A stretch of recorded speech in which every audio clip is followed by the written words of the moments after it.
Good morning from Lake Tahoe. I'm Dr. Caroline Heldman, and here are your headlines for the last week of July. Summer is fading.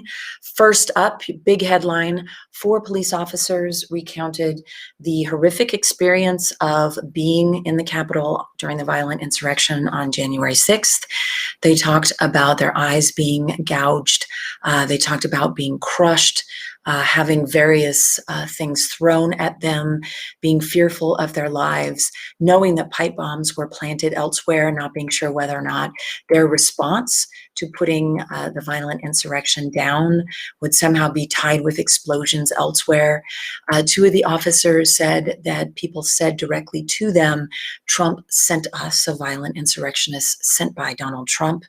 They also talked about witnessing and being called racial slurs.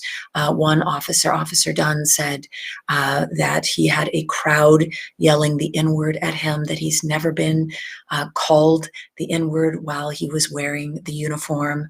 The officers said one of the hardest parts of the insurrection for them was seeing the very people they protected that day turn around and just call it another tourist day at the Capitol, downplaying the violence of that day. Just want to read some of the words. Sergeant Aquilino Ganell, who is a Latinx man, an Army veteran who served in Iraq, described the scene on the front of the complex West Front. He talked about thousands of people wielding bats and flagpoles and other items they were using to pummel the police. He thought to himself, quote, "This is how I'm going to die." Another officer, Michael Fanone of the DC Metro Police, said that the hand-to-hand combat between police and rioters was, quote, "nothing short of brutal." He said that he was tased repeatedly and dragged into the crowd as members of the mob took his gun and threatened to shoot him with it. He was really angry at lawmakers that day. He said that, quote, "the indifference shown to my colleagues is disgraceful." He said, "I went to hell and back and tried to protect them, these members of Congress who are now turning around and acting as though the violence simply didn't happen, or that the violence wasn't what it was." The thing about all of this is we saw it with our own eyes, yet there's been a 6-month campaign to convince folks that what they saw wasn't what they saw. We saw it in real time. We saw it as it was unfolding.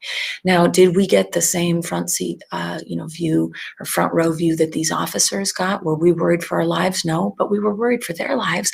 We saw what was happening. We were worried for the lives of our representatives, both the House and the Senate, who were terrified during this time.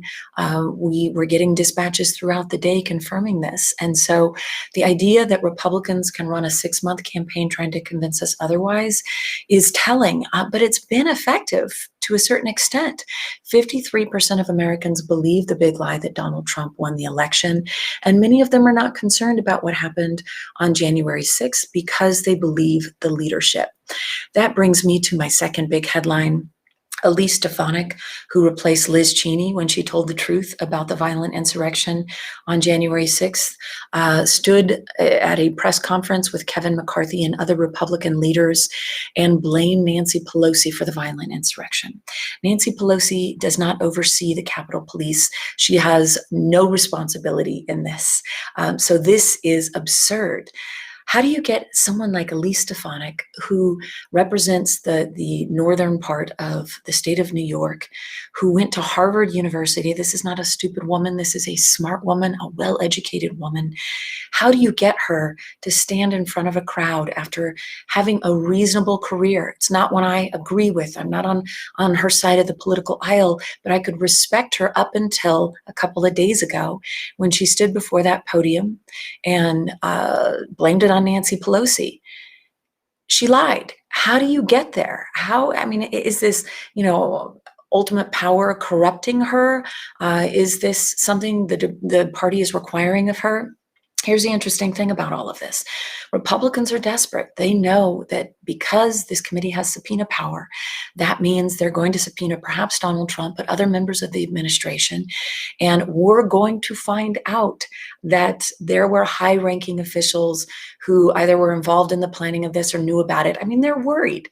about what facts might come out in this case. But it's really sad to see the Republican leadership now promoting another big lie that Nancy Pelosi is responsible for the violent insurrection of January 6th. Nope. All the folks who were promoting the big lie are responsible for it. Donald Trump, who directly sent them over and told them he would meet them there, is responsible for it.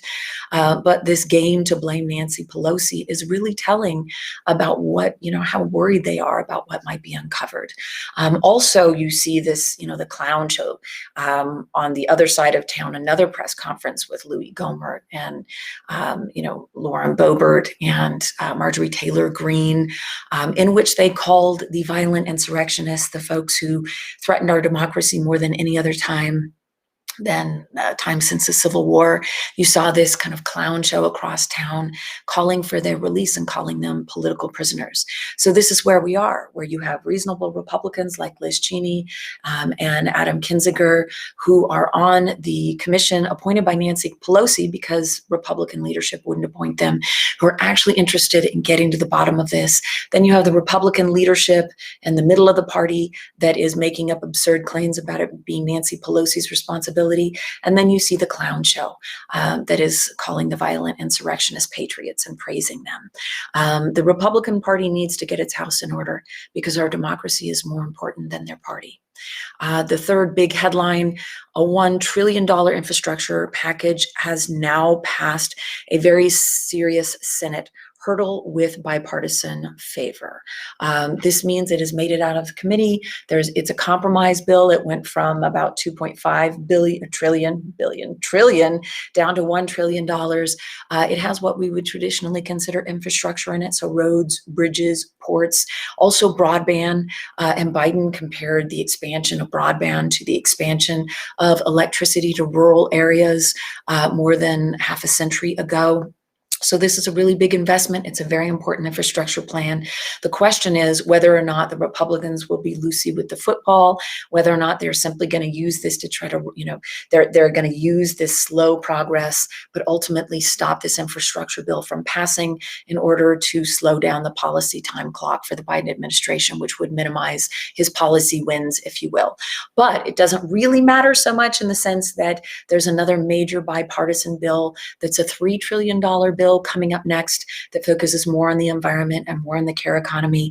And the Democrats are likely to get this passed without Republican support because they're going to use the budget reconciliation process. They've long been working to meet the requirements of that. So that's what comes next. And if Biden can get both of these things passed, that would be a major coup.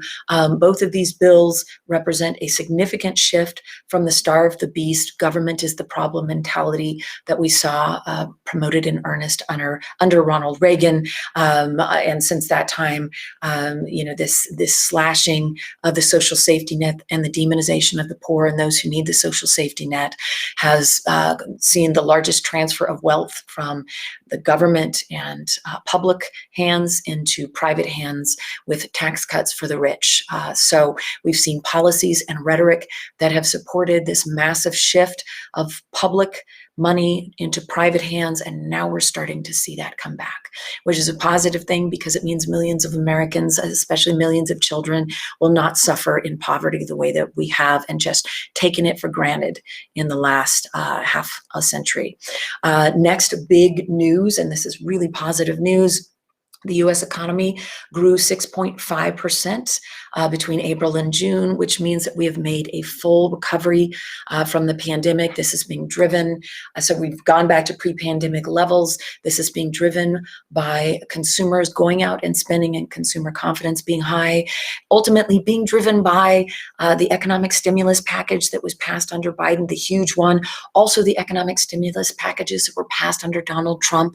So stimulating the economy and helping people out when they're struggling, it works. It just works. We've cut child poverty in half, down to about 7%. Of course, there are racialized differences here.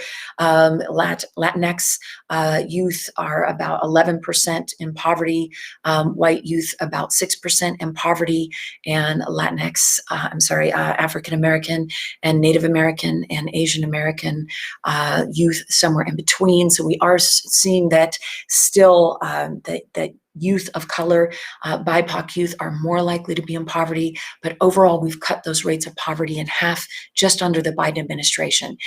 It works to have government involved in trying to help folks who are struggling and hurting.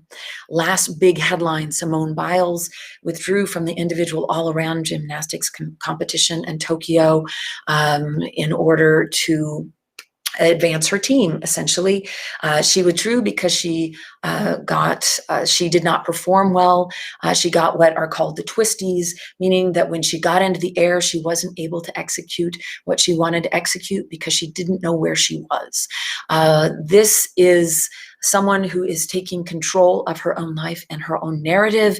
She is suffering mental health issues right now.